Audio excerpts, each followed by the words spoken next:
Okay. დუბლი მეორე. დუბლი მეორე. ისევ ღელავთ? ნაკლებად. ცოტა ნაკლებად. მოგესალმებით, ჩემო ძვირფასებო. დღეს არის ძალიან მნიშვნელოვანი დღე და სტუმარი ჩემს პოდკასტში. შეგახსენებთ, რომ ეს არის ჩემი პოდკასტი ნომერი 30 და applauses to me. Applaudismentები, please.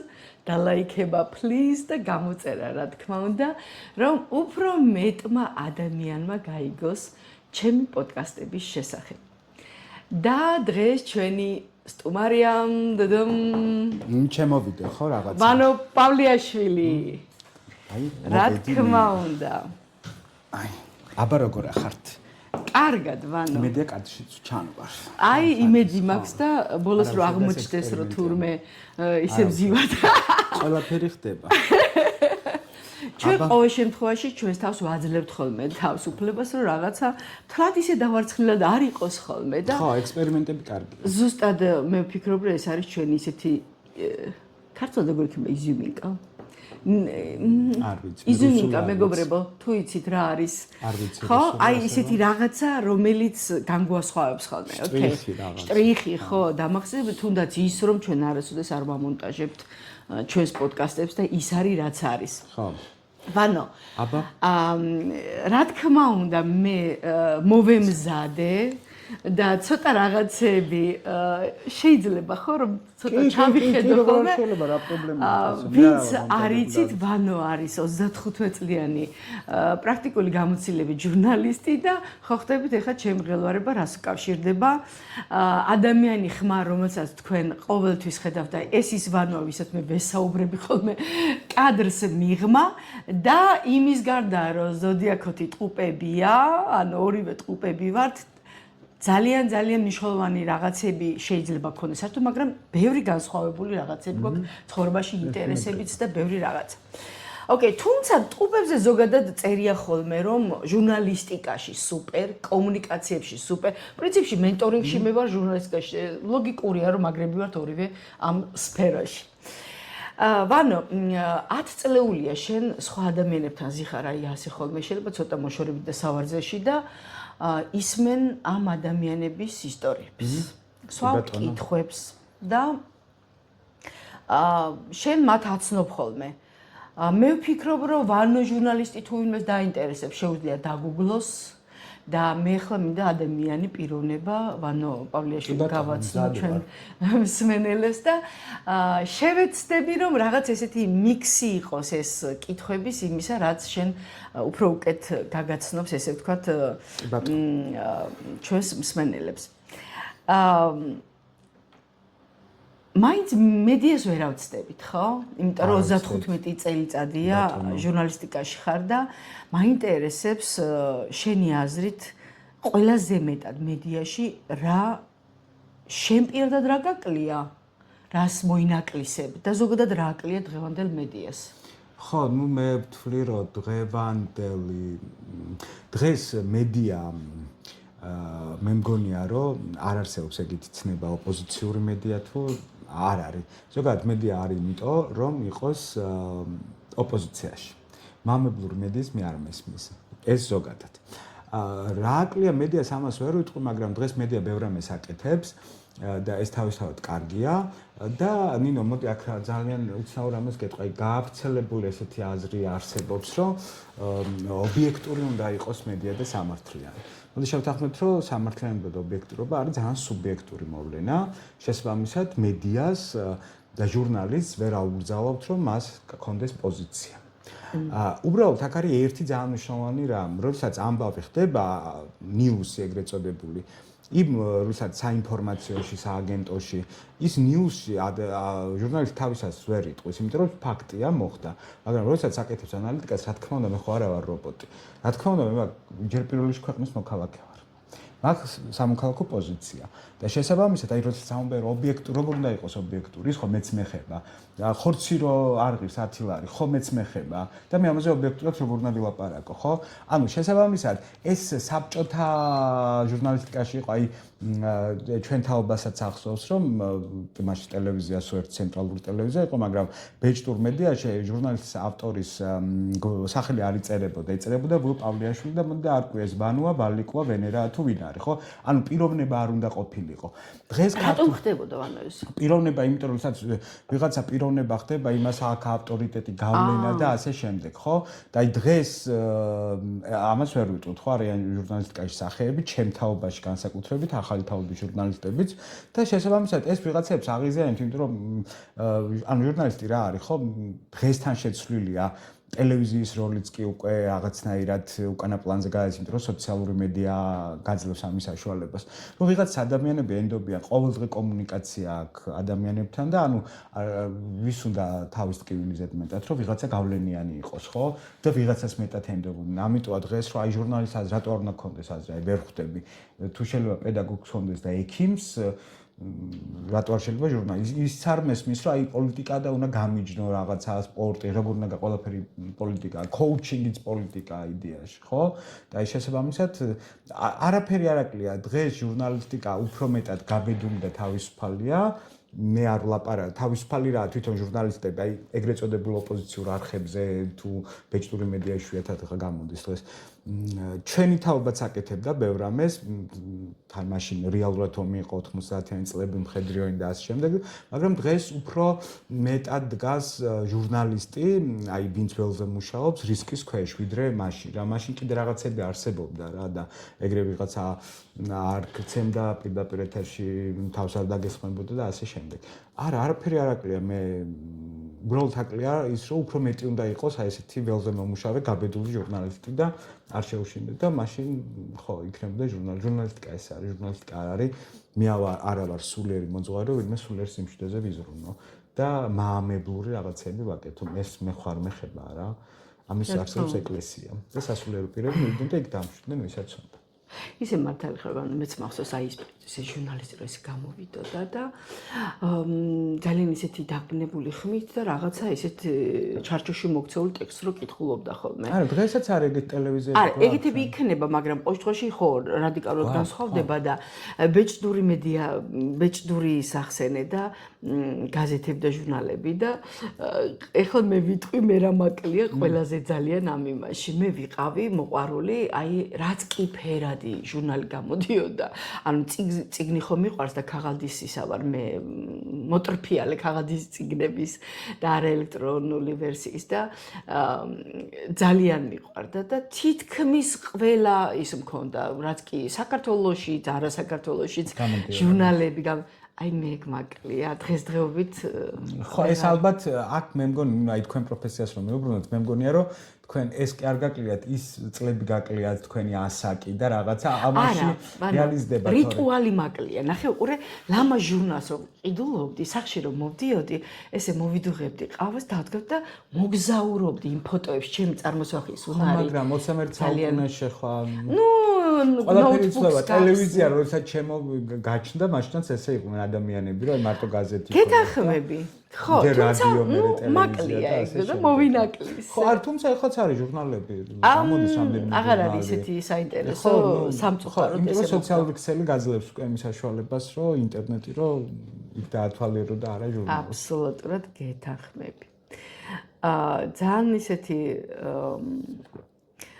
წიგნების წერასთან კავშირში ხარ კი ორი წიგნი მაქვს დაწერილი ერთი ივა კუზანოვზე ეს არის ბიოგრაფიული მხატვრულ დოკუმენტური კი ბიოგრაფია არის მხატვარი და მე მის სამეცნიერო და სამეცნიერო საქმიანობა ხალხურ ენაზე ასე ვთქვათ და მეორე შოთა კობიძე ეს იყო თეატრალის ლექტორი უკაცრავად აი ამ შოთაზე მის გარდაცვალების მერე ოღონდ ეს მხატვრული არის მთლიანად გარდაცვალებაზე არა შოთას მიეძღვნა მის ხსოვნას ანუ ამ ადამიანს არ ყავდა შვილები და ანუ აი ეს დიშვილებმა ძმისშვილებმა გადაწყვიტეს რომ ამ ადამიანის შესახებ რაღაცნაირად უკდავსაყოფათ ალბა ოღონდ მე შოთას არ ვიცნობ და შოთა გავიცანი მის ნაწერებით ნახატებით და აი ჩვენი ამ ციკლში არის დიალოგები ჩემი და შოთასი და რაღაცები ოღონდ ამ ადამიანს არ ვიცნობდი და საკმაოდ რომელ სფეროში იყო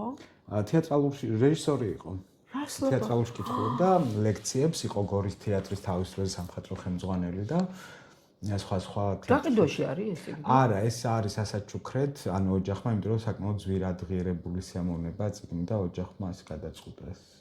თვითონ გადაწყვიტა. საოცარი რამეა, ანუ ადამიანის უკვდავსაყოფად რამდენი ადამიანი ვიცით, რომელიც ტკივილს განიცდის დაუშვათ. ეხლა ისეთი ის მომივიდა მაგით ინსპირაცია, რომ ხშირად ადამიანებს, რომლებსაც დანაკლისი აქვთ ფიზიკური, ხო, შეიძლება რაღაც მომენტში თერაპიული აღმოჩნდეს თუ მის იმ ადამიანზე ვინმე წიგნს დაწერს. რა თქმა უნდა, შეიძლება ძალიან ცნობილი და ეგეთი არ იყოს სიტყვაზე, რომელსაც რაღაცა შეუქმნია, ასე როგორც რეჟისორი ქმნის ან მხატვარი, მაგრამ პიროვნების გზა, რომელიც შეიძლება წიგნში გადმოიცეს და რა მაგარი იდეაა ეგ, რომ შემდეგ შვილებს და შვილიშვილებს გადასცე, რომ დაუშვათ ბაბუაზე დაიწერა წიგნი, თუ უნდა მეუღლეს დაუშვათ ან შვილებს, რომ შემოუნახონ მის მონაგარს. ხო, აქ საინტერესო რაღაცა ეს სხვათა შორის მაქვს ეს ერთ ეგზემპლარი მანქანაში.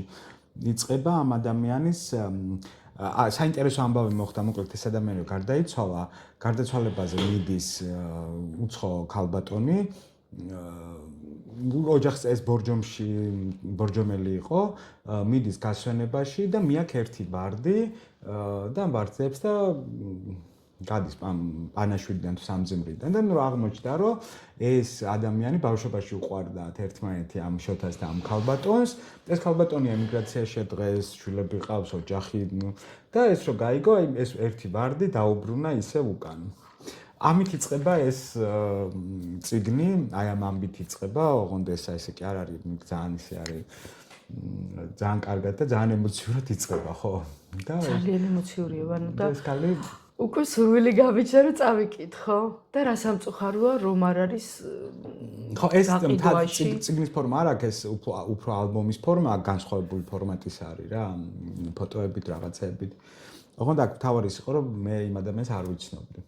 ძალიან საოცარი რაღაცაა და არ ვიცი, მე მაგალითად ეს იდეა ისე მომეწონა, რომ ჩემ კლიენტებს განსაკუთრებით, რომლებსაც აი რაღაც ეგეთი დანაკლისი აქვს, ანუ ნახე, ერთხელ მყავდა 7 შვილის დედა, მომართა კლიენტი და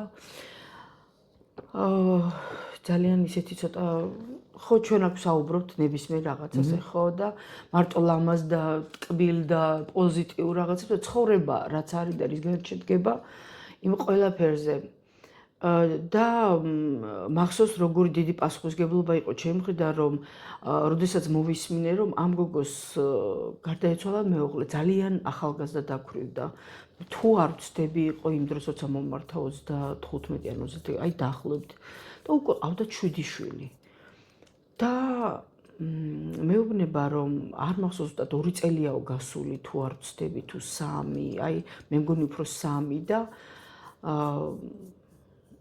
მოკლედ ისე მოხდა რომ შვილებს არ დაასრულა გასვენების პროცესი დაიცვა ანუ ხო აი ასეთი ფორმა მონახა თითქოს ეხა ვერ ვიხსენებ უფროსები დაასრულა და უმცროსები არ დაასრულა რაღაცა ნაწილი მოკლედ და მე როგორ გაუჭირდა იმის ახსნა რომ საწავიდა მამა მე მითხრა რომ აი ამ ფაქტზეც უნდა მუშაობა და ეხლა იცი რაზე დავფიქრდი ვანო რომ ეს რაც შენ თქვი ეხლა რომ აი გარდაცვლილ ადამიანზე დაწერე ფაქტიურად მე მგონია რომ რაღაცნაირად აი ესეთი ახალგაზრდა ქალებისთვის განსაკუთრებით რომელსაც ახალგაზრდობაში დაქვრივდნენ და გარდაეცვალათ მეუღლე ერთ-ერთი რაღაც ისეთი თერაპიული მომენტი იქნებოდა რომ აი ასეთი რაღაცა რომ ეხლა კონკრეტულად იმ ადამიანზე არ ვსაუბრობ ნებისმიერზე ვსაუბრობ რომ დაუშვათ დააწერინო ხოლმე პროფესიონალს რა თქმა უნდა და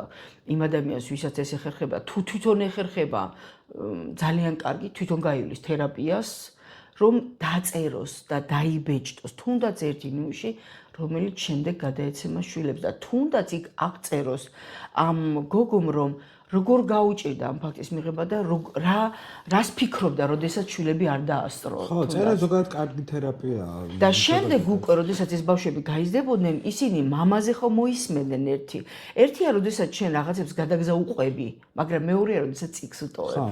აი არ ვიცი, მადლობა, ანუ ამ იდეის გაზიარებისთვის მე ვფიქრობ, რომ ამას ცოტა სხვა ფორმასაც მივცემ მე და ძალიან კარგი დიად ვხედავ.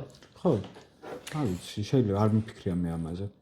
და ეხლა დავფიქრდეთ და წარმოვიდგინოთ ვანო პავლიაშვილმა დაწერა თავისი ცხოვრების წიგნი. შენ სხვებზე წერ.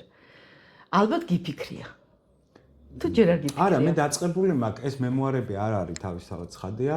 ესაც არის რაღაც დოკუმენტი ანუ ჩემი პირადი ცხოვრებისა და აი ამ პროფესიული ცხოვრების აი რაღაცა მიქსი არის, ერთმანეთთან არის კავშირში. ხო, კაი ხანი აღარ დრო არა მაქვს რომ ისე მივხედო, რა თქმა უნდა, მემუარები არ არის.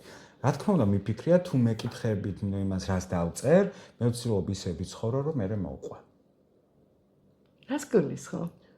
ანუ მე მგონია რომ მოყვე თუ დაწერო? არა, მოყვე, ანუ წერაც ხომ წელი, ანუ ოკეი. მე მგონი მარკესის არის, ხო, იცხოვრე რომ მე მოყვე. ხო, მე ყველა ადამიანმა ეგრე უნდა ვიცხოვროთ, რომ მე მოსაყოლი გქონდეს. ბანო, სათაური მაგ წიგნის, რა იქნება შენი აზრით? ხო, ამ წიგნის სათაური მე მქონდა, ეხლა თუ გამახსენდა, რაღაცა ნაწილი დაწერილი მაქვს, ოღონდ 1-3 წელი საერთოდ არ გავკარები ვარ, თუ გამახსენდა. არ გაიხსენო. ეხლა რას დაარქმევ? აი დღევანდელი. აი მახსოვს, თუ გამახსენდა არა, ცხოვრება ფსიქოპატთან და ფსიქოპატის შემდეგ. Oh my god. ეს მარკეტინგის სათაურიც არის და გამიგებელი არის. უბრალოდ ცხოვრება ფსიქოპატამდე და ფსიქოპატთან ერთად. Wow. ძალიან საინტერესოა. ეს გაყიდვადიც არის, ნუ ეს სათაური. რა თქმა უნდა, გეთაყვები, ეგრევე დამაინტერესდებოდა ძალიან. ხო, თან ამ ამბავი ხდება, ყველაფერი არ არის გაერთიანებული მაქვს რაღაცა ჩემი ახლობლის ამბები, მაგრამ რეალურად მაგალითად აი ხა გამახსენდა ერთი მონაკვეთი, იქ ვწერო, აი თქვენ პროფესიასთან რო ახლოს იყოს ასლან აბაშიძესთან კომუნიკაციაზე და მე ვწერ კონკრეტულ ადამიანზე, რომ აი ასლანთან არ გამჭირვებია მე კომუნიკაცია, როგორც გამიჭირდა ამ ადამიანთან და რაღაცა ეგეთი მიქსი მიდის, პარალელებით მიდის, არ არის ერთ დროში, წარსულში ხდება, აწმოს სამივე დროში ხდება, აი რაღაცა მე ზოგადად ეგეთ წერა მიყვარს, მე არ მიყვარს სტანდარტები, რაც არის მიღებული ჟურნალისტიკაშიც და არც მწერლობაში, სტანდარტებს არ უნდა ემოჩნო, ზოგადად ცხოვრებაშიც რა. ცხოვრებაში არ მიყვარს სტანდარტები, მაგალითად მე ვერ ვიგებ საერთო სახალხო დღესასწაულებს, რატო აღნიშნავენ ადამიანები, რაღაც ქუჩაში რო გადიან მასობრივად და აი ვერ ვიგებ. მე რელიგიურ დღესასწაულებზე არ ვამბობ. მე ვამბობ აი რაღაცა სხვა წესები, ხო, რა ეს არის რატო უნდა არა ვარ ეგეთი ტიპი და მე თუ ამიხსნიან გავიგებ, თუ არ მიხსნიან და მეუბნება რომ აი ეს არ არის ეგრე და რა გავაკეთო ხო? არა, ჩარჩოები აშკარა ჩემთვის არ არის და მაშინ რა არის თავისუფლება? არა, აი შენთვის რა არის თავისუფლება? აი ეგაც ისეთი ის არის. აი ხო არ ვიცი სიყვარული რა არის, ხო? მე გვარქმევთ რომ ეს არის ზრუნვა რაღაცა, ხო, მაგრამ რეალურად ხო არ ვიცით რა, აი თავისუფლება არის, აი თავისუფლება ყველაფერში გამოიხატება რა, აი დაწყებული ვთქვათ არა, ვანო პავლიაშვილის თავისუფლება მაინტერესებს. აი ხო, მე არ ვიცი. არ მაინტერესებს. აბა შენ ხო, როგორ გძნობ თავისუფლება? აი როდის გძნობ? იცი რა ნინო, აი ეგაც არ ვიცი, იმიტომ რომ მე რაც თავი მახსოვს და ღრმა ბავშვობიდან მახსოვს. მე ვარ სულ ეგეთი. ასაკის მიუხედავად, ხო? აი სულ მგონია რომ ისე იმისა ვარ, აი რაღაცა ბაღში რო დავდიოდი რა. ანუ აი ეგ რა, ჩემთვის არის ამას აი ესე ვერ ვიტყვი. ყველაფერი თავისუფლებაა, რაც მე მსიამო, არა, მე შემიძლია კომპრომისებზე წასვლა გარკვეულ დროს და სიტუაციებში, მაგრამ იმას არ ნიშნავს, რომ მე ვთქვა, რომ აი სულ კომპრომისი, არა, აი ჩემთვის თავისუფლებაა დაწყებული იქიდან, რომ აი დილას გამეღვიძა და აი ყავა მინდა დავლიო, გააურეცხავი ფინჯნით. ეგეთ განწყობაზე ვარ მაგალითად, ხო? აი რომ მიმითითოს ვიღაცამ, რომ ეს არის გუშინდელი დალეულია, მე რა აი ამით ხო არაფერი არ შავდება. ან თავისუფლება ხო ძალიან ინდივიდუალურია, აი სამართლიანობის და ობიექტურობის მსგავსია თავისუფლება რა, ეგრე ვერ ვიტყვი რომ აი ის არის და არ არის. ავი შეიძლება რაღაცა აი ახლა თვლიდე რომ აი ეს უნდა მეცვას პერანგი და ხვალ ჩავთვალო რომ ეს მსხუდავს და არ უნდა ჩავიცვა. სხვათა შორის რა თქმა უნდა დღევანდელი დღისთვის რომ შემექმნა რაღაც ესეთი ჩემი წინასწარი განწყობა და წარმოსახვა და ზოგადად შენ შესაძლოა მოკლედ რამდენიმე შენი ინტერვიუ ვუყურე და ვუსმინე გუშინ YouTube-ზე ინტერვიუ ვანჯგასთან. ხო, ძალიან ცოტაღა დარჩენილი, იმიტომ რომ დახაკეს იბერიას გვერდი YouTube-ზე, იბერიას გვერდზე ვიღაცებმა ატვირთეს და Facebook-იც გატეხეს და მე კი მაქვს რაც იყო მოკლედ ცოტა რაოდენობა, მივხვდი რომ ცოტა არის და რამოდენიმეს, რასაც მოვასწარი ისა და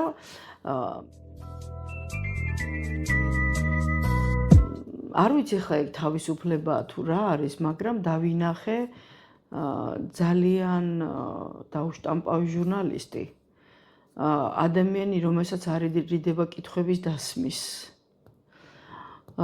ანუ არ ქმნის რაღაც ესეთ მარტო ლამაზ და ესეთ კითხვებს და ინტერვიუებს, რომ უიმე რა კარგია ცხოვრება და პეპლები და რაღაცა. ხო, აი ესეთი ის იყო შენს ინტერვიუში. ანუ ეს ინტერვიუ ანიჩკასთან ან სატელევიზიო ფორმატში. კონკრეტულად მაგი ხო, არა, ეს ვანო პავლეაშვილი სულ იყო ეგ, უბრალოდ მაშინ ტელევიზიები არ იყო. მე როცა აქტიურ ჟურნალისტიკაში მოვედი, ასავლდასავლში არც მალავ ამას არ ასუდეს, ეს იყო ზუსტად 30 წლის წინ. 96 წელს. აი, ასავლდასავლში თორემ მანამდე იყო რაღაც გაზეთის სიყვარული, რაღაცები ჩვენ ვაკეთებთ რაღაც. გაზეთშიც ამას ვაკეთებდი. ასავლდასავლში მაშინ 30 წლის წინ მქონდა სრული თავისუფლება, რაც კიდე გაიკეთებინა. აი დღეს უფრო მეტად ახსოვს ყველას კვერცხის შეწვის ეპიზოდი. ანუ პრეზიდენტობის კანდიდატებს ვაწვევინებდი კვერცხს, ეს არის 2000 წლის არჩევნები საპრეზიდენტო. რომელი წლის? 2000-ში იყო მგონი, ანუ 99 ან 2000. და ყველა კანდიდატის თავის პროგრამა უნდა ეთქვა, ვიდრე კვერცხი შეიწვებოდა და ახდებოდა სასწაულები, ზოგს კვერცხის ჩაგდება აუწყებდა, ზოგს სოფლის გაცხელება. და მთავარი აქ იყო რომ მე გავაკეთე დიდი ლობიობა, ჯაბა იოსელიანის ცნობილი ფრაზა, პოლიტიკა ლობიობა არ არის და ეს ყველანი დაუპატიჟე, ყველა კანდიდატი ცხადია, შევარდნაისა და აბერტის გარდა ასლანის არ ხო გასაგებია. ერთ სიცეში დაპატიჟე. ყველა რესტორანში ოღონდ ლობიო იყო მარტო და პირდაპირ ერქვა დიდი ლობიო. ეს იდეა პირველად მე რო შევთავაზე ასავლდასავლეთის რედაქტორს. მითხარ რომ ეს აბა როგორ გამოვა, არავინ არ გამოყვება. მაგრამ ყველანი გამომყვნენ. მეც ახლა ეგ ვიფიქრე. ხო, აქ ყველაზე მთავარი არის, თუნდაც ის ინტერვიუ ანიჩკასთან სუპირველად, აი იბერიაში, მე იბერიაში როგორც ჟურნალისტი არ მევსულ ვარ, მე ვიყავი ზაზა ოქუაშვილის პრესამსახურის ხელმძღვანელი და აი მე მითხრა ნატო ჩხეიძემ, მაკამ, ჯაფარიძემ, რომ მოდი აქ გავაკეთოთ ეს ინტერვიუები. არა, მე ვთხარი რომ ხარ გაგვეკეთებინა ეს. ნატო ჩხეიძემ მითხრა რომ ის არავინ არ გამოყვება გაზეთს სხვა რამე ვერ ხედავ. მე ვთხარი გამომყვებიან.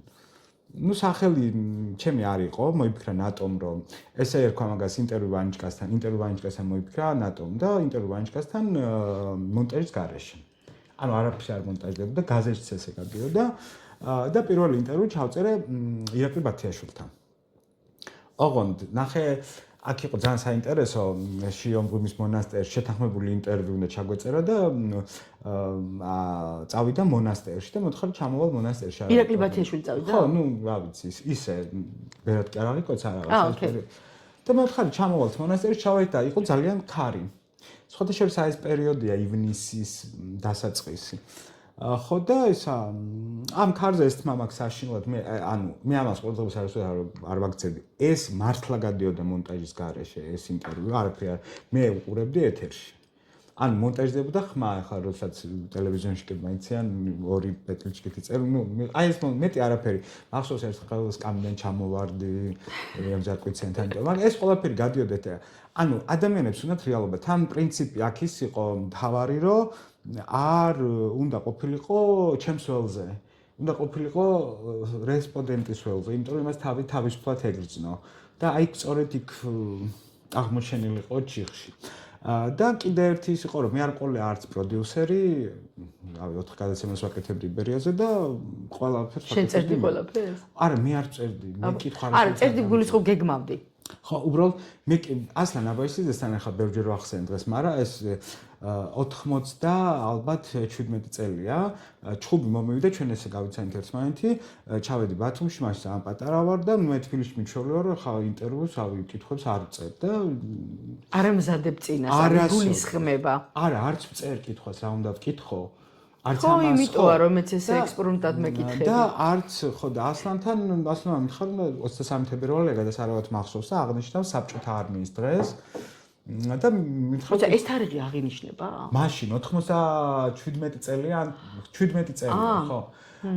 უნდა მე მივდივარო ღონისძიებაზეო, დავბრუნდებიო და კითხვები დამახვედებდა, მომთხარი გიჟი არ იყო კაცო, რა კითხვები. და ის მეუბნება, იცი მე ასლანი ვარ ბაშტეზე, მე მგონია თბილისში ვარ, მე ვანო ვარ პავლეაშვილი დიდი ამბავი მეთქი, გიჩხუბეთ, ბოლოს საღამოს მაინც შევხვდით და ჩვენი ურთიერთობა იმით დამთავრდა, რომ მან გამიკეთა მწვანილების სუპი, ეს ყველაფერი დაწერილი მაქვს გამოქვეყნებულია. ხოცა მწვანილების სუპი ლაივში გააკეთა? არა, გაზეთის ახლა მაშინ ტელევიზია არ იყო, ანუ მე გაზეთის ჟურნალისტი ვარ მაშინ და აი გამიკეთა პატივისცემის ნიშნად და ეს ცოცხალ ინტერვიუ ჩავწერთ, არიანი კითხვები არ დამიწერია, თავისთავად ცხადია და ნუ აი ეგ იყო.